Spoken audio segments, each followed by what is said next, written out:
Hello guys! Hello Gemini! Welcome dito sa aking channel, Kapalaran 888.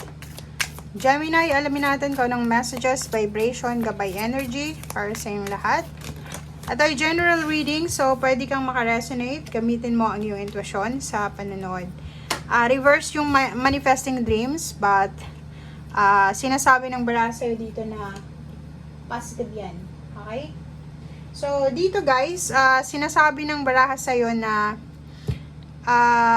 kailangan mong makinig sa sinasabi ng iyong intuition. Makinig ka dito sa sasabihin sa'yo ng ating baraha. Okay?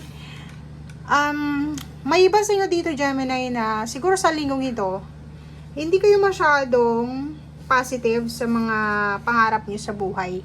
Nakakaramdam yung iba na parang tumataas yung kilay nila. O ba iniisip nila, nako, hindi magkakatotoo yan, ganito, ganyan. Yung parang sobrang negative, sobrang negativity. May minamanifest ka, pero hindi ka naniniwala.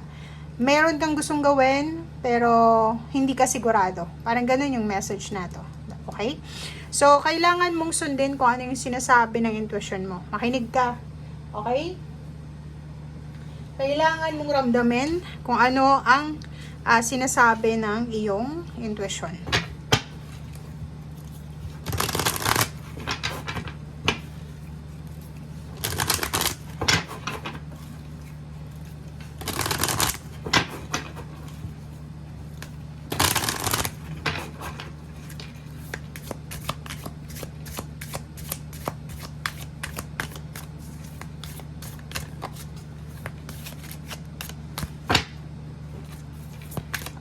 Okay, Gemini.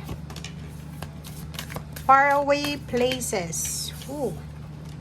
Valiant courage in the flow. Okay. Gemini. Nako.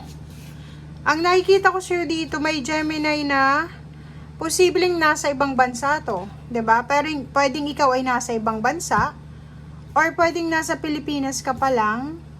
Dati ka bang OFW, first time na OFW, or pwedeng first time mo siguro, or siguro yun na nga, marami kayong gustong gawin, i-manifest, may gustong mag-migrate dito sa ibang bansa, di ba? Pwedeng yung kapatid mo Gemini, nasa ibang bansa na, gusto mo din gayahin, gusto mo din na maging katulad niya, okay? And dito sa barahan to, sinasabi ng baraha sa'yo na ihanda mo daw yung sarili mo. Or pwedeng kailangan mong ihanda, or may kailangan kang ihanda, unang-una sarili mo, papeles, kalooban mo, parang ganon. Kailangan mo ng sobra-sobrang courage and bravery, parang ganon. Kailangan maging courageous, maging brave, sa kung ano man to na gagawin mong aksyon. Okay? And after mong gawin siya, okay, go with the flow ka na. So, hayaan mo na kung ano yung darating sa'yo. Parang ganun yung sinasabi ng baraha. Like for example, may decision kang kailangan na gawin sa linggong ito. Gagawin mo siya with strong faith, with confidence, with courage, diba? Kailangan malakas loob mo. And then, the rest, go with the flow ka na. Basta yung actions lang na kailangan para dito sa bagay na to is, yun lang ang gagawin mo. Hindi mo dapat kontrolin ng lahat sa buhay mo. Okay? Sa yung sitwasyon, hindi mo dapat kontrolin. Kailangan kung ano lang yung part mo as a human being, dun ka lang mag-stick. Okay.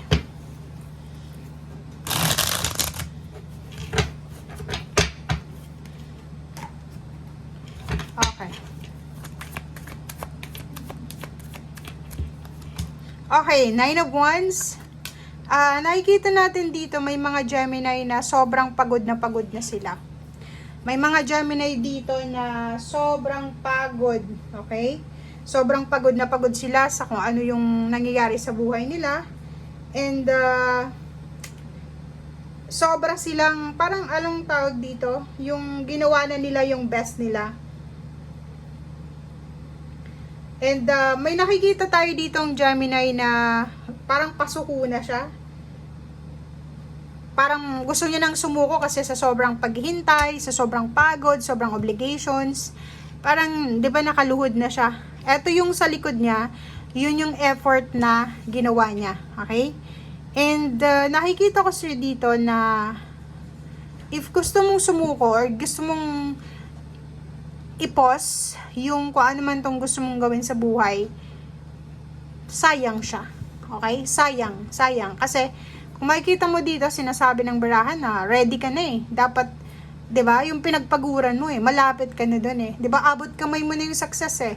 Abot kamay mo na yung liwanag, abot kamay mo na yung destination mo eh. Tapos tsaka ka give up now. Dito sa barahang to, if nawalan ka ng like for example, nawalan ka ng motivation, ng determination, pwede ka ulit magsimula.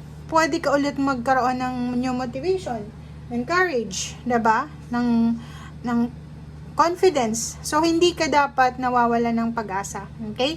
Hindi ka dapat nawawalan ng pag-asa and at the same time, hindi ka dapat susuko. Kasi, ang dami-dami mo ng sinakripisyo. 'Di ba? Oh, tingnan mo. Oh, ang nakikita ko sir dito, marami kang pinagdaanan.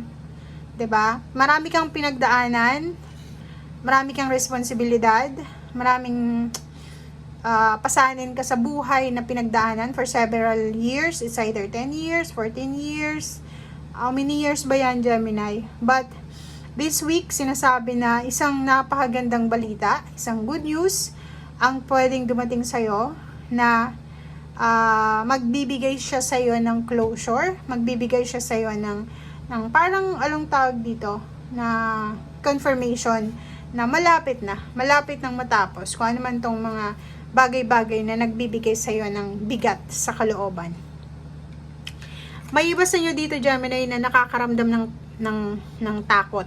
Okay? Natatakot ka, especially yung lalaki ditong Gemini.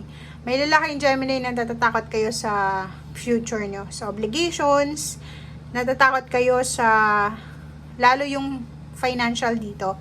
If ever na medyo tumatanda ka na, tapos wala ka pang ipon, and mga bagong graduate siguro, or yung mga nahihirapan mag-apply ng trabaho, sinasabi ng baraha dito, huwag kayong matakot. Okay?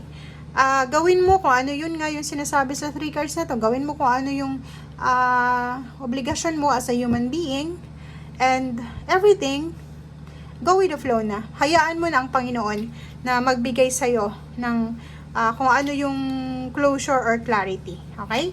So, sinasabi ng baraha sa'yo dito, etong decision making na to, itong action na gagawin mo, yan yung magdadala sa'yo ng pag-asa na makakaalis ka sa problema sa pera, itong decision making. Isang decision making mo lang ang gagawin, isang judgment lang, makakaalis ka na dyan. Okay? Isang decision lang yung gagawin mo, maayos yung pamilya mo. Isang decision lang yung gagawin mo, magiging stable, secured ang relationship mo, trabaho, pamilya, o kano pa man. So, victory and success, nasa kamay mo. Hindi yon sa kamay ng ibang tao. Okay guys, thank you for watching and see you again. Bye!